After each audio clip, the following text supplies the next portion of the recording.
How to download and install US Bank app on Android. Hi guys, welcome to our channel. Let's begin. In this video, I will guide you on how you can download and install the US Bank app on your Android device. For that, you want to open Play Store on your device. Now, tap on the search icon at the bottom right corner of your screen. Now on the search bar, you want to search for US Banking app. Now, this is the application you should be looking for. If this application is available in your country and region, you will have an install button.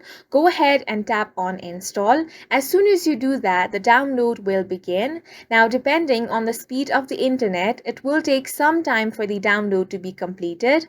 If you want to know more about this application, tap on about this app, and here you have all the required information. Once the downloading has been completed, it will be automatically installed on your device. Then you can tap on the open option and start using this application. And that's it for this video. If you found it helpful, please make sure to hit the like button and subscribe for more videos like this.